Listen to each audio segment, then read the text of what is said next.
Education টিকে এছাম সকলোকে স্বাগতম জনাইছোঁ। আৰু অসম উচ্চতৰ মাধ্যমিক যিখিনি আমাৰ হায়াৰ ছেকেণ্ডাৰী পৰীক্ষা আছিল ক্লাছ 12-ৰ, তেওঁলোকৰ ৰিজাল্ট কেতিয়া দিব সেইটো আমি আজি গম পাম এইটো ভিডিঅ'ত।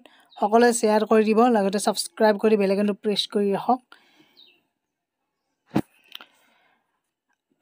যিহেতু আমাৰ হায়াৰ ছেকেণ্ডাৰীৰ ৰিজাল্ট দিব, মেট্ৰিকৰ ৰিজাল্ট গুচি গ'ল, এতিয়া আমাৰ এপ্ৰিল মাহৰ শেষৰ ফালে ঘোষণা হ'ব উচ্চতৰ মাধ্যমিকৰ ফলাফল। এইখিনি মুখ্যমন্ত্ৰী হিমন্ত বিশ্ব শৰ্মাই ঘোষণা কৰিছে।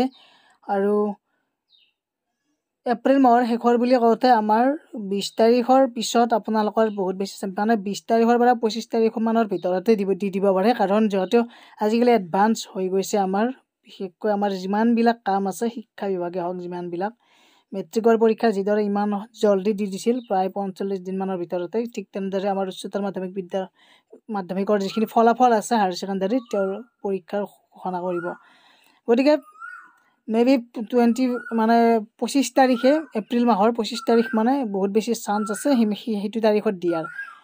গতিকে অপেক্ষা কৰক অকণমান, আৰু ইয়াৰ পিছত নেক্সট যিটো প্ৰচেছ হ'ব সেইটোহে আচল হ'ব, কাৰণ হায়াৰ ছেকেণ্ডাৰী পৰীক্ষাৰ উত্তীৰ্ণ হোৱাৰ পিছৰ যিখিনি সময়ছোৱা আমাৰ কেৰিয়াৰৰ ওপৰত যিটো প্ৰভাৱ পৰিব। গতিকে নিজৰ যোনে যি পঢ়িব বিচাৰে সেইটো পঢ়িব পাৰিব।